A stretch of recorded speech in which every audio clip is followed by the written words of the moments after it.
beragama ada satu kata yang sering terdengar, yaitu toleransi. Karena toleransi adalah salah satu bentuk dari moderasi beragama. Sekarang saya ingin bertanya kepada Tuan Guru Bajang yang juga adalah Ketua Alumni Al-Azhar Mesir. Dan beliau juga kan pernah menjadi kepala daerah. Dulu apa nih yang pernah dilakukan oleh Tuan Guru Bajang untuk menanamkan nilai bahwa nilai kebangsaan, nilai kehidupan, nilai keberagamaan bisa jalan bersamaan, menciptakan masyarakat yang rukun dan juga damai, Tuan Guru? Saya ingin koreksi dulu bahwa Ketua Alumni itu Pak Profesor Quraish Shihab ya. Saya cuma ditugaskan untuk mengganti beliau. Yang namanya murid itu tetap murid gitu, sampai kapanpun. Baik. Iya, jadi tadi tentang toleransi ya. Betul, Tuan Guru. Toleransi itu sih menurut saya yang paling sederhana dan paling nyata itu adalah menghargai perbedaan. Dan itu nyata ya kalau kita lihat di dalam Al-Quran kan, lakum dinukum waliyadin, bagimu agamamu, bagiku agamaku.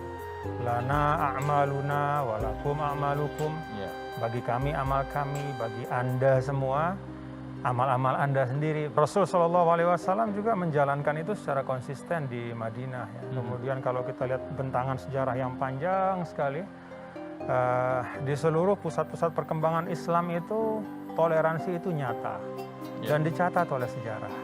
Nah, kalau kita masuk ke Indonesia, lebih khusus lagi ke NTB, saya bisa mengatakan bahwa toleransi di NTB itu juga genuine ya, otentik, karena ketika kita bicara tentang keberagamaan ya, maka menghargai dan menghormati orang lain dan pandangan yang berbeda, itu juga salah satu ajaran Islam.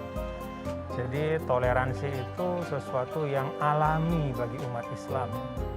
Kalau misalnya di NTB kan daerah mayoritas Muslim ya, 94%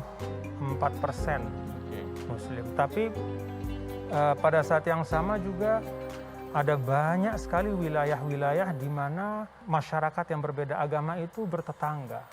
Di Mataram misalnya komunitas Hindu itu banyak, komunitas Kristiani juga banyak sekali. Di bagian utara Pulau Lombok itu komunitas Buddha itu banyak sekali. Ya. Tetapi semua merasa bahwa NTB itu rumahnya. Ada satu peristiwa dulu 2016 ya, kita melaksanakan MTQ nasional. Ya, betul. Itu tanpa diduga, saya bahkan menerima surat resmi ya, dari dekanat ya. Dekanat itu gabungan dari pastor-pastor gitu ya, kalau tidak salah. Itu yang resmi menanyakan apa yang kami bisa lakukan untuk kesuksesan MTQ. Nah, itu menurut saya suatu yang otentik ya. Dan mereka juga membuka pintu mereka untuk semua kafilah dan menjadikan itu sebagai hajat bersama.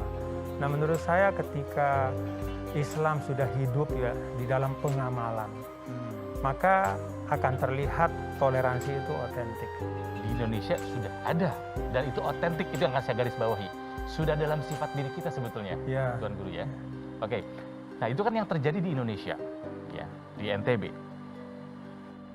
Para pemirsa Metro TV yang berbahagia, alhamdulillah kita masih berada di oase Ramadan. Zaman sekarang adalah zamannya digital. Saya yakin pemirsa juga sama seperti saya punya akun sosial media. Di sosial media, sebelum posting segala sesuatu, saya pasti berpikir berkali-kali, apakah ini aman, baik, bermanfaat atau tidak. Tapi terkadang, untuk posting sesuatu yang baik pun, masih suka ada orang yang salah menafsirkan. Nah, ini yang saya ingin tanyakan kepada guru-guru kami ini, bahwa baiknya bagaimana ya Tuan Guru menumbuhkan semangat bahwa moderasi beragama ini bisa disebarluaskan lewat sosial media. Karena itu dia, orang-orang yang berpikiran sempit, mohon maaf, di sosial media banyak sekali. Karena siapapun bisa menjadi apapun, berkata apapun, anonim. Bisa saja. Bagaimana Tuan Guru? Sosial media ini bisa menjadi satu medium, ya, bahkan instrumen untuk memperkuat moderasi beragama, yaitu dengan membangun kampanye untuk menyampaikan berita-berita yang positif, ya, hal-hal yang baik, bagaimana keragaman itu ternyata menghadirkan kemaslahatan bersama. Bahkan kita lahir tumbuh besar ya di tengah keragaman itu. Kalau semua orang, anak-anak muda, mengisi media sosialnya itu dengan cerita tentang pluralitas, ya, tentang keragaman yang menyenangkan, yang indah, yang dia rasakan, nggak perlu Gak perlu dia ngarang-ngarang, tapi dia rasakan.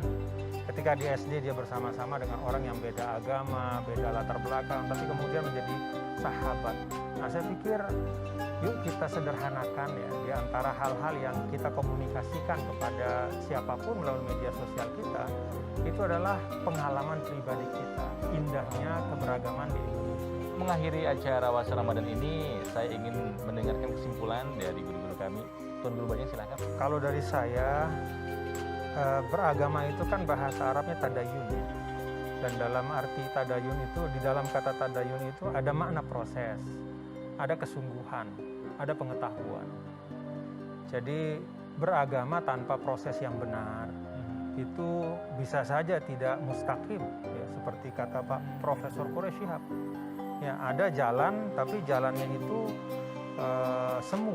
Ya. Jalannya itu fata morgana. Dia tidak mustaqim, dia tidak akan menyampaikan. Karena agama itu bukan seperti orang, mohon maaf ya, membuat bakso misalnya, malam dibuat, siang bisa dikonsumsi. Tidak. Ada proses.